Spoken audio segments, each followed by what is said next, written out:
Cette émission vous est présentée par Aramex.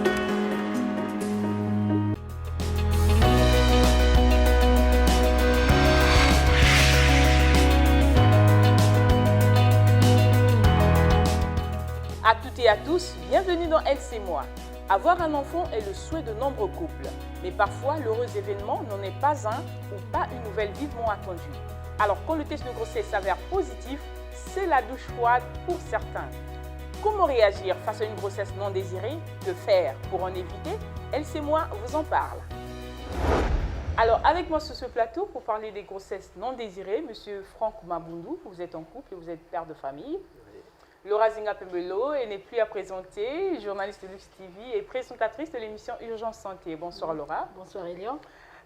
Cantatrice Cédia, vous la connaissez certainement. Bonsoir Cédia. Bonsoir Elion. Ce soir, cantatrice co-animera avec moi cette émission. Alors, d'entrée de jeu, Madame Laura, que pouvez-vous dire des grossesses non désirées? Comment définissez-vous ce terme?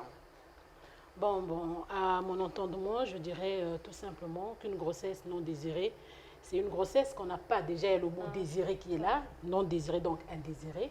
C'est donc une grossesse qui n'a pas été désirée du tout. Pour faire simple, une grossesse inattendue. C'est-à-dire quelque chose auquel on ne s'y attendait pas. Voilà, une surprise en fait. Alors, à qui revient la faute quand il y a grossesse non désirée? Bon, Elior, parler de faute, je ne sais pas trop. Parce que là, il y a un problème de responsabilité. Hein, il y a la notion de responsabilité.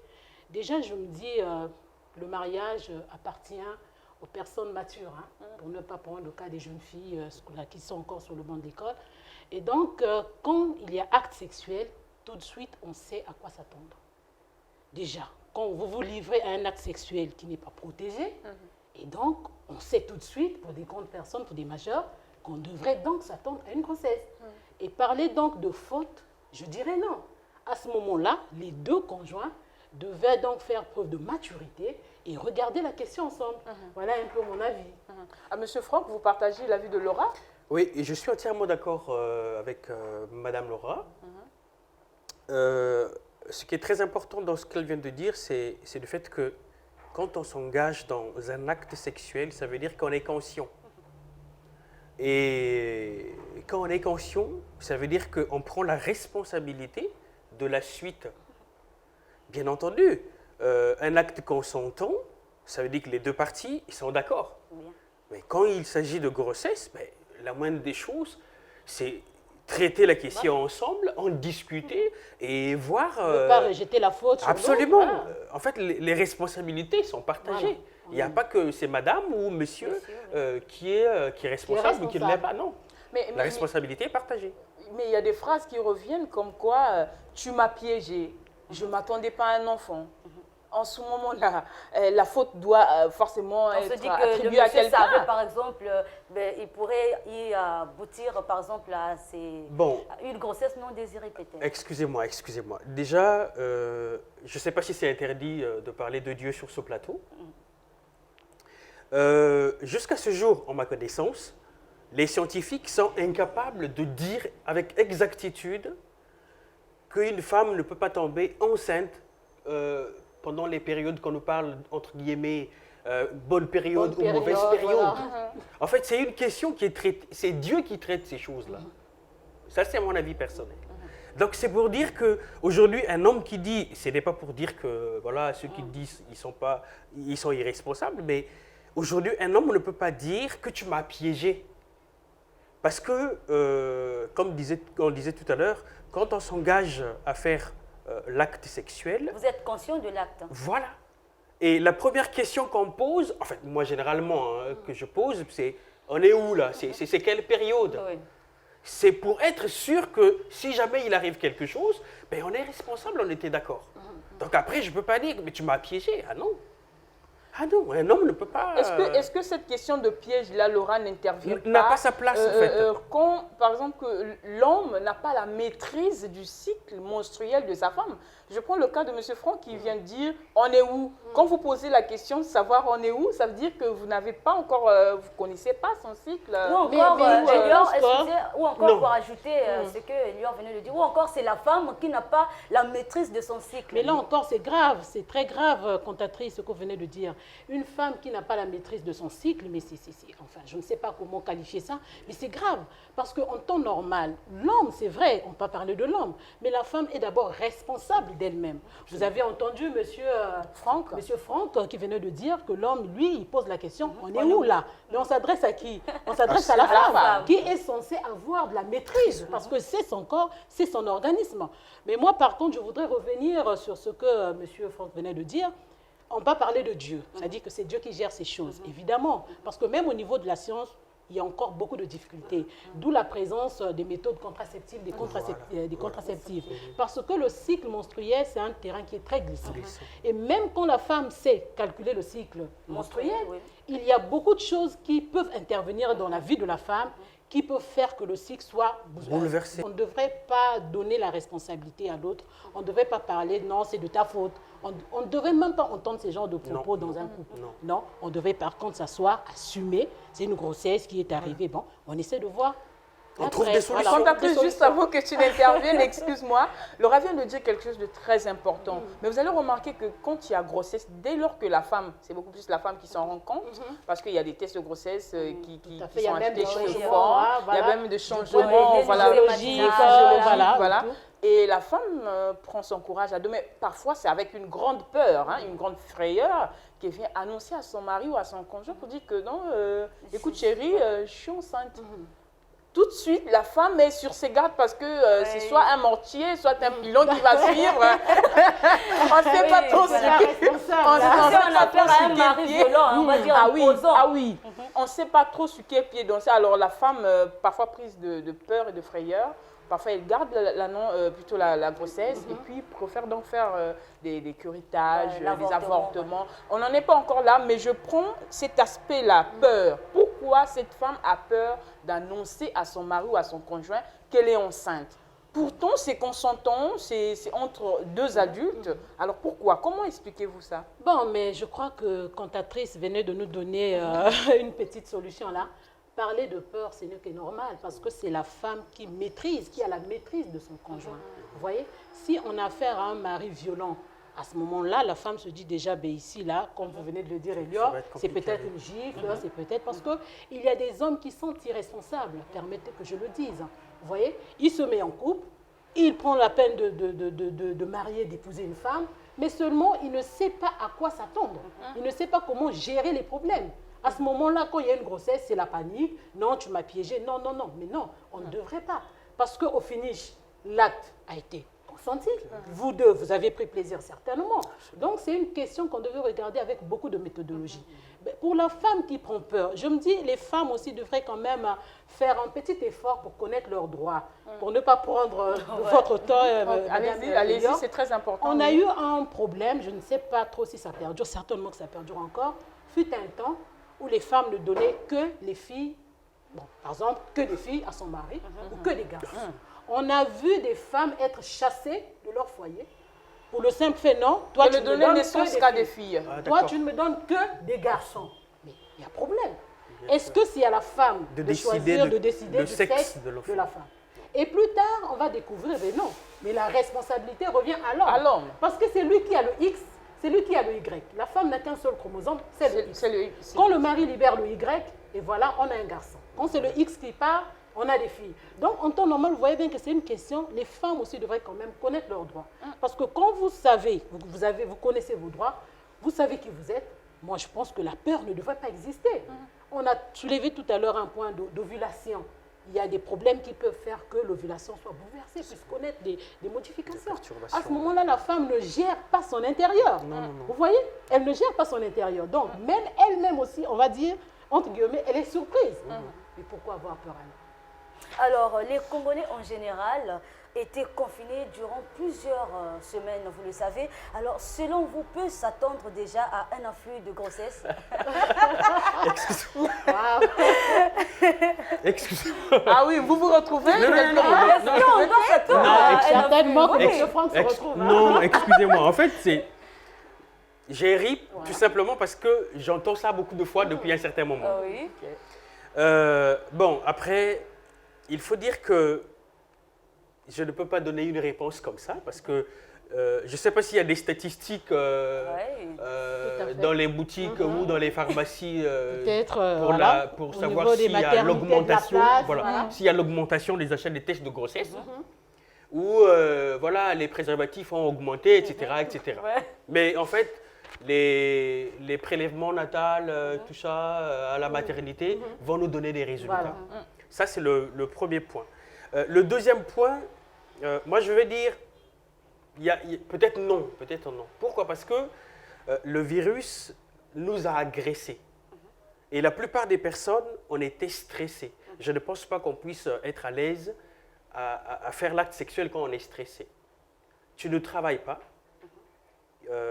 Il y a beaucoup de jeunes, ou sinon beaucoup des messieurs qui ont été en congé technique forcé. Il n'a pas d'argent, il ne sait pas comment il va nourrir sa famille. Je ne pense pas que cette période lui soit propice pour ces choses-là. Bon, après, il y a aussi des gens qui ont profité, c'est sûr. Mais est-ce que ça suffit pour qu'il y ait un afflux de grossesse? Je ne pense pas. En tout cas, ça, c'est mon avis. Alors, Monsieur Franck, vous avez parlé de stress. Quand quelqu'un est stressé, voilà, il ne se lie pas, il ne se livre pas comme ça au rapport sexuel. Mais vous voyez, le stress, ça a pris quelques jours peut-être. Au tout début, peut-être, mais pas tout le temps qu'a duré le confinement. Oui, je suis d'accord. On est resté à la maison presque voilà 2 mois. Une bonne on n'avait occasion. pas de distraction du tout. Je suis entièrement d'accord avec vous. Mais tout à l'heure, vous avez parlé de la femme qui a peur d'annoncer à son mari qu'elle est enceinte. Ça veut dire que nous avons beaucoup de types de couples. Il y a beaucoup de couples que nous avons qui sont, en fait, qui ne font pas passer 2 minutes sans se chamailler. Sans qu'ils se battent. Déjà que sous d'autres cieux, on a enregistré beaucoup de cas de divorce. Des agressions verbales. Et des violences, etc. Donc du coup, le sexe, est-ce que c'était toujours l'activité principale? Je ne pense pas. Mais après, c'est possible. C'est possible qu'il y ait des personnes qui se sont mis à la tâche pendant cette période. Voilà, si je vais ajouter un point là-dessus, j'irai aussi dans le sens de M. Franck. Je ne pense pas aussi qu'il y ait un afflux de grossesse parce que vous voyez, Elior, cantatrice, quand vous êtes en couple, on a parfois besoin de voir des effets surprises. Vous voyez, quand il y a un peu des coupures, il y a de l'absence, il y a un conjoint qui va travailler et vous avez envie de le retrouver. Vous vous dites, bon, mon mari va rentrer à telle heure, il me faut faire un petit plat, il faut que je me fasse un peu belle. Pareil pour le mari aussi. Mais quand vous êtes confiné, vous voyez, il y a les enfants, vous êtes là, bon, du matin au soir, vous voyez. Du coup, enfin, à mon humble avis, je me dis que c'est comme si ça crée un sentiment de dégoût. Donc, du coup, l'acte sexuel n'est plus privilégié au sein du couple. On veut essayer de regarder, de penser à autre chose. Et le point que M.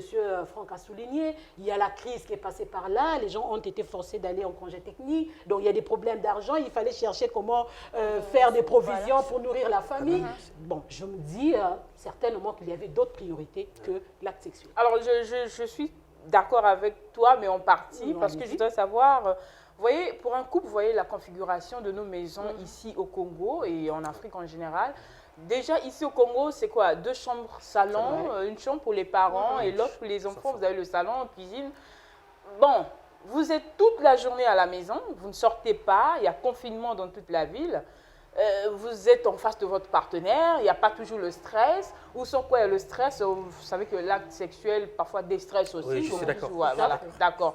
Alors, bon, pour déstresser, c'était comme ça, des tours, des je sais pas, mais je voudrais savoir. Et c'est sur cette base-là qu'on voudrait bien savoir, est-ce qu'on n'aura pas comme ça un afflux de grossesse?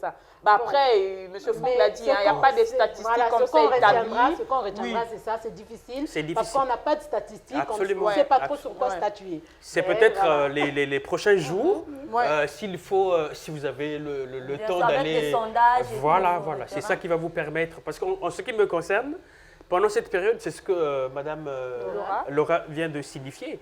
En fait, quand tu vas au boulot, tu travailles toute la journée, dès que tu as fini, en fait, ce que tu penses, c'est rentrer chez toi, Rentrer retrouver chez ta toi, famille. gagner, voilà. Et on est pressé là. Et on est pressé. Voilà. Mais pendant cette période de confinement, moi par exemple, en fait, on m'a passé le témoin. Donc, ça. je devais m'occuper des enfants. Maintenant, c'était mon tour. Voilà, c'était bon. Mais quand tu t'occupes des enfants, après tu es fatigué. Ah, ouais, ouais. Et voilà, tu as envie de te On est reposer. cassé, voilà. Tu es cassé, Voilà. tu es cassé. Et les enfants qui profitent de toi parce qu'à chaque fois tu n'es pas là. Tu n'es pas là. Mais attends, C'est une occasion pour eux. hein, c'est voilà. toute une activité de la Ah oui. journée. Et tu es fatigué. Et quand tu as fini de te laver, ben, tu dors. Là, quoi. vous avez C'est- compris ce que on dit Oui, quand oui, même en des fait, femmes. ça nous a fait de leçons, en tout Ah, cas, ça de fait savoir très que bien. la femme travaille doublement, quoi. ouais. Et donc, Elle les va à son femmes, boulot, elle continue à travailler à la maison. Les femmes vont donc voter encore pour un reconfinement. Hein, pour les femmes, Ah oui, hein. Ah oui, non, en tout cas, compliqué. votre épouse, pour Ça le va cas être de compliqué. votre épouse, pour le cas de votre Franchement, ça femme. va être compliqué. Ah ouais. Alors, déjà, puisque là, le problème se pose, que faire quand on fait face à une grossesse non désirée? Madame Laura, si vous êtes une femme forcément, vous êtes mariée, ben, que doit faire une femme qui se retrouve avec une grossesse non désirée? Bon, je pense que c'est ce qu'on venait de dire.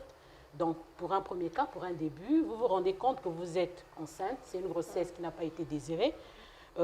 On n'a pas besoin de s'alarmer, déjà pour commencer. Parce que vous pouvez beau vous alarmer, vous pouvez beau pleurer, vous pouvez beau crier, vous pouvez beau expliquer aux gens que je n'ai pas désiré cette grossesse, mais Elle est c'est bien la là. vôtre, elle est là, c'est la vôtre. Vous devez donc, en temps réel, on devait commencer par assumer, réaliser qu'on est enceinte. C'est vrai qu'elle n'a pas été désirée. Essayez de voir qu'est-ce qu'il faut faire. Est-ce qu'il faut avancer? Mais moi, je suis pour avancer. Déjà, si le côté santé n'est pas menacé, je ne vois pas pourquoi on va avorter. Pourquoi on va prendre ce chemin-là? Donc, une femme qui se retrouve déjà enceinte doit assumer la responsabilité, doit essayer de voir qu'est-ce qu'il faut faire après pour assurer le bon développement de cette grossesse et protéger aussi sa santé. Parce qu'il y a beaucoup de problèmes qui surgissent après. Quand vous ne voulez pas admettre votre situation, vous vous mettez vous-même mal à l'aise. Vous pouvez même créer des maladies qui n'ont jamais existé parce qu'au niveau du psychisme, donc psychologiquement parlant, vous êtes déjà atteint. Mais c'est peut-être pas la première grossesse. Vous avez certainement des enfants. Donc, il y a un foyer pour lequel vous devez prendre soin. Vous avez un mari. Ce n'est pas parce que vous êtes tombée enceinte que ça a été une grossesse non désirée, que c'est la fin du monde, que vous n'allez plus vous occuper de votre mari. Vous voyez que donc, vous avez beaucoup de choses à faire. Prenez besoin de rester statique sur un sujet. Et puis, je crois qu'il faut avancer, il faut assumer et puis avancer. Votre avis, M. Franck, sur ce que Laura vient de dire? Oui, en fait, tout s'est déjà dit dès le départ. Madame Laura a bien enchaîné en disant que dans tout ce qui précède, il y a une question de responsabilité. La femme, ben, elle n'a pas à paniquer. Elle garde son calme. Comme a dit Laura, c'est pas le premier enfant ou ce n'est pas le deuxième. Vous êtes dans un foyer. Et c'est même bien et mieux parce que au moins elle connaît le géniteur. Voilà, ça encore. Ça allait être un problème si jamais elle ne connaissait pas le géniteur. Mais il connaît le géniteur. Donc, quel que soit ce qui va arriver, ils vont trouver la solution. Et la solution, c'est laisser le développement de la grossesse. Voilà. Là, nous allons passer à la deuxième rubrique.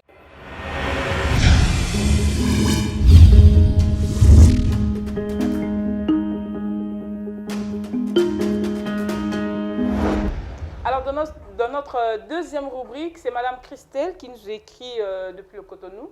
Madame Christelle dit ceci. Alors, je suis une femme au foyer et j'ai 48 ans et j'ai 6 gosses.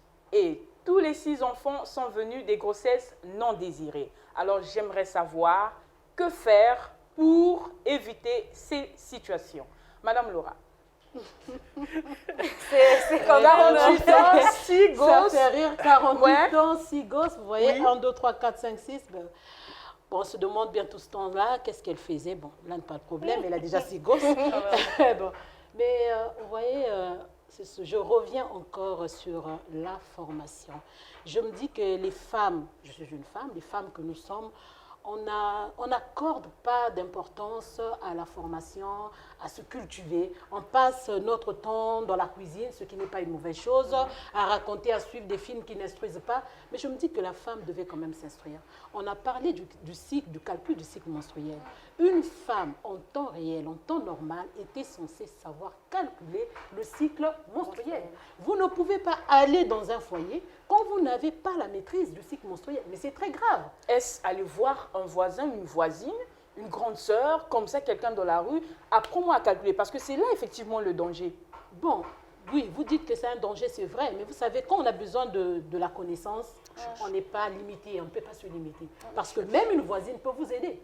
Une voisine peut vous aider. Il n'y a pas d'âge quant à apprendre. Nous voyons bien en Occident, vous avez des vieillards de 80 ans, de 70 ans qui repartent à l'école. Parce qu'on veut apprendre, on veut connaître. Et quand vous savez que c'est votre vie qui est mise en danger, parce que cette femme de 48 ans qui se retrouve avec beaucoup de grossesses non désirées, 6 enfants, mais c'est même une chance pour elle. Elle pouvait outrepasser, elle pouvait passer par la mort, incitée par les parents du mari, par la honte aussi, parce que vous êtes là en train de pendre, il y a des voisines qui se moquent de vous et tout ça.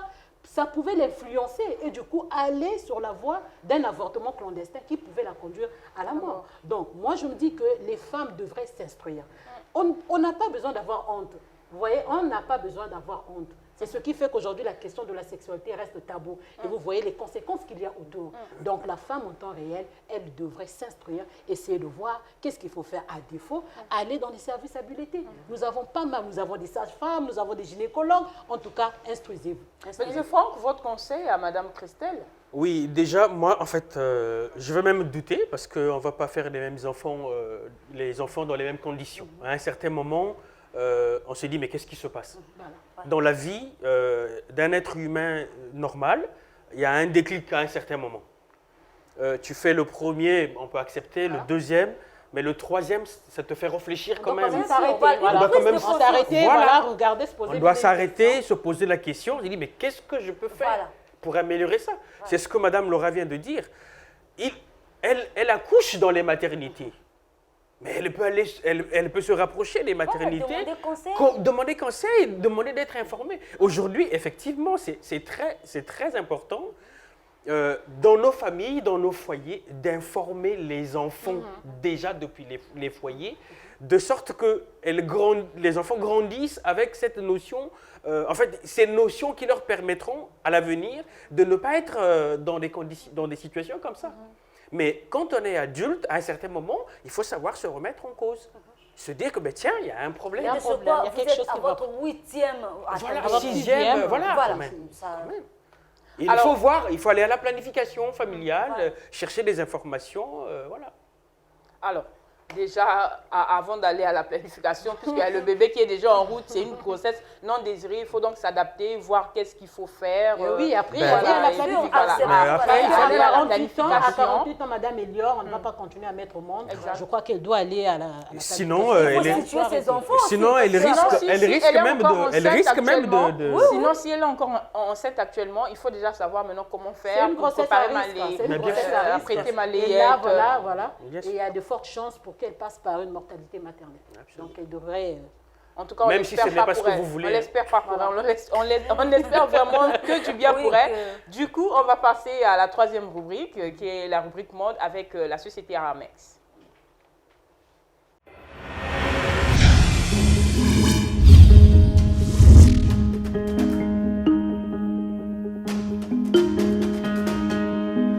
Alors pour cette 3e rubrique, ce sera la rubrique mode, je l'ai dit tantôt, avec Monsieur Triomphe Mboussou. Bonsoir. Bonsoir Elior. Alors vous êtes un agent d'Aramex et ce soir nous voulons parler avec vous de la rubrique mode, comme je l'ai dit tantôt. Tout à l'heure nous venons de parler des grossesses non désirées. Alors pour toutes les femmes qui sont dans cette situation et qui parfois jusqu'à 6 mois, 7 mois ne sont pas encore lancées dans l'achat de leur layette pour préparer plutôt la venue de leur futur bébé, qu'est-ce que vous proposez en fait comme service? D'accord, merci pour la question. Tout d'abord, Aramex est une société de transit, d'expédition express et de e-commerce de logistique internationale. Donc sur ce plateau, nous venons vendre en quelque sorte le e-commerce au travers d'un produit qu'on appelle le shop and ship. Donc quand on est par là, l'achat et les expéditions sur nos cieux, c'est-à-dire que sur cette partie du globe en Afrique. Voilà, donc pour répondre à votre question, nous pouvons proposer les achats en ligne à moindre coût. C'est vrai que Aramex ne vend pas en ligne, mais Aramex propose des solutions de transport en ligne. C'est-à-dire que vous passez vos achats en ligne auprès de n'importe quel vendeur en ligne du monde et Aramex se charge de vous apporter votre colis chez vous à la maison. Chose qui ne se fait pas sous d'autres cieux, chose qui ne se fait pas dans notre pays. Donc Aramex est principalement l'une des premières sociétés à le faire. Voilà. Donc vous passez vos achats en ligne, on peut vous assister dans ce sens-là au travers d'une carte Visa. L'ouverture du compte est à 20 000 francs, on vous offre une carte Visa et on vous offre une trentaine d'adresses à travers le monde qui vous permet de faire vos achats. Une fois que ces achats sont passés, les vendeurs en ligne, ça peut être eBay, ça peut être Amazon, ça peut être Rakuten, peu importe, ils vous livreront donc chez Aramex et Aramex se chargera de vous transporter vos plis, vos colis et vous livreront chez vous à domicile. Alors, pour donc résoudre la question des mamans qui attendent leur futur bébé, quoique qu'avec des grossesses non désirées, même avec des grossesses désirées aussi, hein, quand même, qu'est-ce que vous proposez? Est-ce que vous avez des partenaires comme ça qui vendent en ligne, auprès desquels vous travaillez dans l'achat, vous conseillez vos clients ici, par exemple, le Congo à Pointe-Noire, vous conseillez comme ça à vos clients des partenaires qui sont à l'étranger pour l'achat de leur futur, de leur layette, par exemple? En effet, nous pouvons apporter assistance à nos clients, nos clients, n'importe quel client, un client lambda qui veut s'acheter une layette, qui veut s'acheter des livres, qui veut s'acheter tout ce qu'il veut sur Internet. Vous savez, sous d'autres cieux, les vendeurs en ligne, ils proposent toute une diversité de produits. Donc on peut comme ça se cultiver, on peut comme ça s'habiller, on peut comme ça se documenter, on peut comme ça faire venir des layettes, voilà. Et en Occident, il y a plusieurs saisons au cours d'une année. Donc chaque saison correspond à une façon de s'habiller. Ce qui fait qu'à chaque saison, les stocks ne sont pas toujours les mêmes. Voilà, il y a renouvellement de stocks.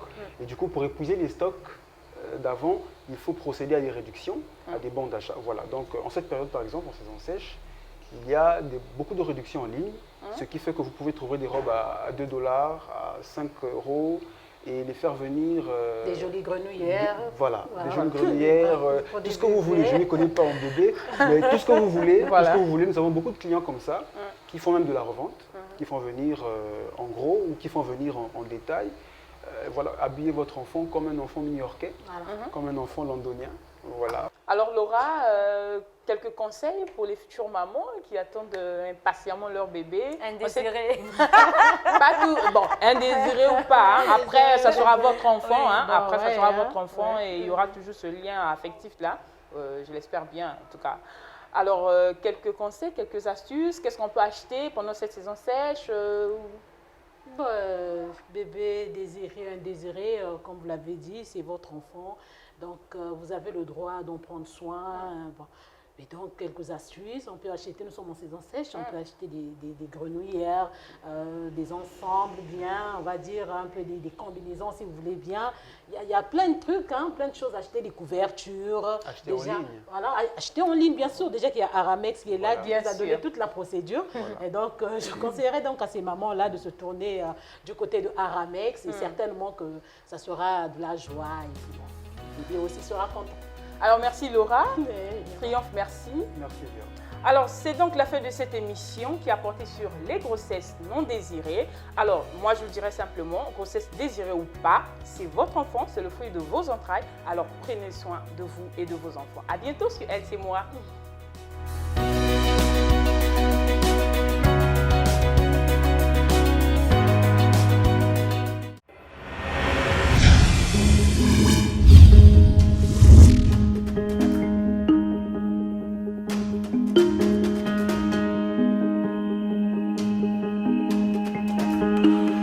Cette émission vous est présentée par Aramex.